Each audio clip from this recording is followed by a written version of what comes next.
Alright guys, another hump day means another news Wednesday. Intro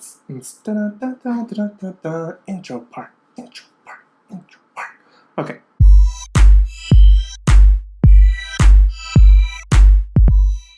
So last week it was announced that Charlize Theron would be joining the cast of Fast 8. Now this week it's been announced that Scott Eastwood would be joining the cast as well. First, let's talk about Charlize Theron, who's been cast as the villain for Fast 8. Now, I know for a fact that she can drive because she's been a driver in both The Italian Job and Mad Max Fury Road. But I just don't know how well she's going to play a villain. Now, I know she's played a villain several times before in both Monster and Snow White and the Huntsman and the new upcoming Snow White film. She just looks like too nice of a lady. I don't know what it is. She just doesn't have that, villainous face to me for some reason. But the best characters I think she's played are the ones with a secret or a past, kind of like in The Italian Job, stuff like that. But hopefully that's how they're going to introduce her into Fast 8. Maybe she has some type of secret background or maybe some type of spy background, and Dom and the whole crew has to figure out how to deal with it. I'm not entirely sure how they'll work it in, but hopefully that's the kind of storyline they're going to go with. Hopefully they won't make her related to the last two characters that were in both Furious 6 and Furious 7.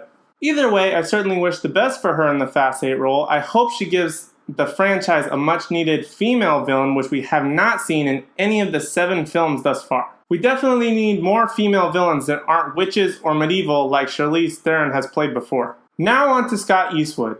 Please don't make him related to Brian. If they make him related to Brian, it will be the worst storyline I've ever seen. And here's why. Paul Walker's character died. We don't need to continue he didn't die in the franchise. He just kind of drove off and to do his own thing and be a part of his own life and get away from the whole car chases and all that stuff.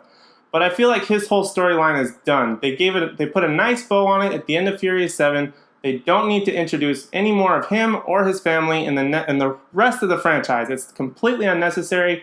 Leave Paul Walker alone with his whole part of the franchise. It was amazing. He was a great guy, but don't touch it. It's fine how it is. It has a bow on it. Do not touch Brian or any of his storyline. However, a recent tweet did indicate that Scott Eastwood's character is going to be replacing the FBI character that Kurt Russell played in Furious 7. Now this I don't really have a problem with. Kurt Russell was pretty easily expendable. He got shot in the vest in Furious 7, and that was kind of the last we heard of him. Maybe this whole new FBI situation is what's going to bring Dom and the whole crew back together once again to face Charlize Theron in some threat that has to be dealt with, and of course only these street racers can deal with it, because that's the franchise. I don't really know. It's got great action. I gotta give them that. That's about it. Also, explain to me how we're going to top cars falling out of airplanes and jumping from building to building in Furious 7. Furious 8 is going to be taking place in New York. I don't know if they're going to be able to pull off a car jumping from building to building again. It's just going to be like watching the same thing. Maybe they'll have them on bikes this time. That might change up the franchise. Be like Premium Rush, where they kind of ride through New York. And it's going to be like this race to get across the city because there's too much traffic in New York and we're going to put cars in there. I don't really know how it's going to work, but hopefully it'll make sense. So I'm super excited to see Charlize Theron's villain character and where they take that. Not so psyched about Scott Eastwood, pretty boy. But as long as they make him not related to Brian, I think I can live with it. Let me know what you guys think about these castings in the comments below. And like always, please don't forget to like, comment, and subscribe. And we'll see you in the next one.